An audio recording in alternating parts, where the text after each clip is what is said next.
যেদিন আমি প্রথম আলো জেলে ধরাতে এলাম, এসেই জানলাম না, আলো নয়, কালো অন্ধকার নিয়েই জন্মেছি। কারণ আমি মেয়ে। আমি মেয়ে বলে মা তো ভয়েই সিঁটিয়েছিল বিছানার এক পাশে। বাবা 2 দিন আমার মুখ দর্শন করেনি, আমি মেয়ে বলে। দাদু মিষ্টিগুলো ধুত্তুর বলে ফেলে দিল মাছ পুকুরে, আমি মেয়ে বলে। ঠাম্মি মুখ বেঁকিয়ে পাড়ায় পাড়ায় বলে বেড়ালো, কি আবার হবে, খরচের জোগাড় হয়েছে আবার। সুতিকা ঘরে টিম টিম করে জ্বলা আলোয় শুধু মা আমাকে প্রাণ ভরে দেখে বলতো, কেন এলি তুই শুধু আমার যন্ত্রণা বাড়াতে? জানিস না, এরা ছেলে চায়, ছেলে, বংশের প্রদীপ, আত্মমর্যাদার প্রতীক।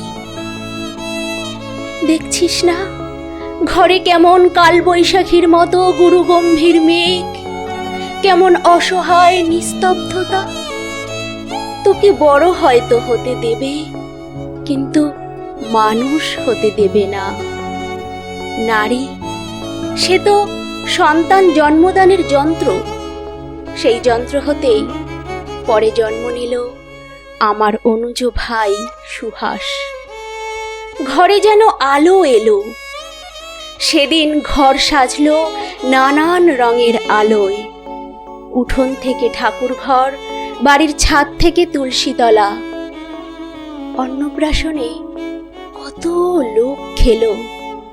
জন্মদিনও পালিত হলো রাজসিক ভাবে। কিন্তু আমার বেলায় থাক, না বলাই ভালো। কারণ আমি মেয়ে।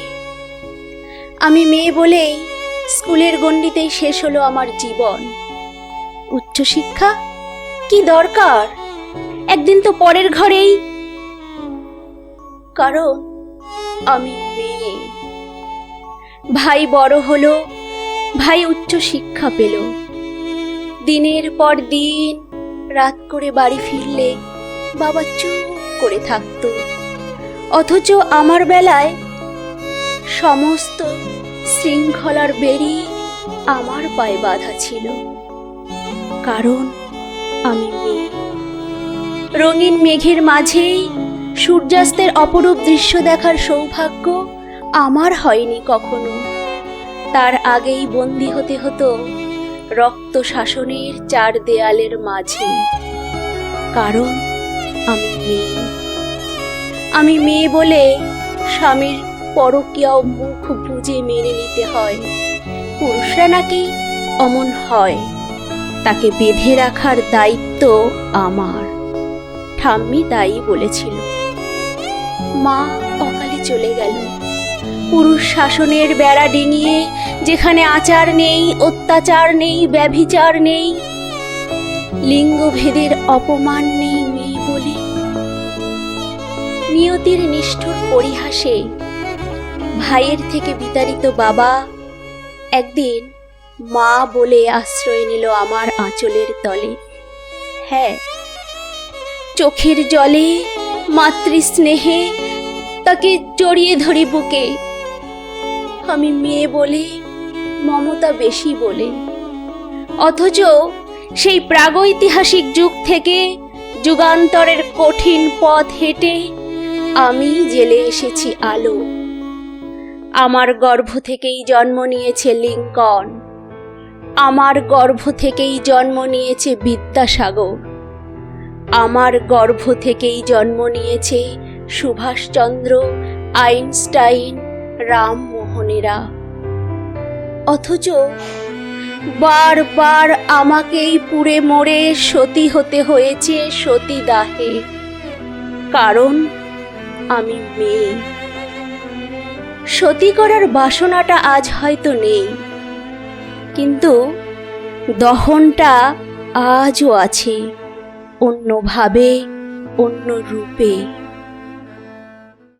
কিন্তু একদিন একদিন নারীর ঠোঁট রেঙে উঠবে রক্ত নিয়ে। কলঙ্কের ঘোমটা ছিঁড়ে উন্মুক্ত হব জলে স্থলে আর অসীম আকাশে। অসামান্য পদভারে কেঁপে উঠবে ধরিত্রী, দারুণ জ্যোতিপুঞ্জে উদ্ভাসিত হবে চারিদিক। নবালকে নবদিগন্তের উন্মোচন হবে আবার। সবাই আতঙ্কে স্তব্ধ হয়ে দেখতে থাকবে রণচণ্ডী মূর্তি ধারিণী একবিংশ শতাব্দীর নারী শক্তিকে। সমস্ত শৃঙ্খলা আর লিঙ্গ ভেদ ভেঙে চুরমার করে দিয়ে তোমায় দেখাবো পুরুষ, আমরাও মানুষ, রক্ত মাংসের মানুষ। নারী পুরুষের বিপরীত নয়, বরং পরিপূরক। আমি ছাড়া তুমি অসম্পূর্ণ, এ জগৎ অসম্পূর্ণ, সম্পূর্ণ রূপে অসম্পূর্ণ।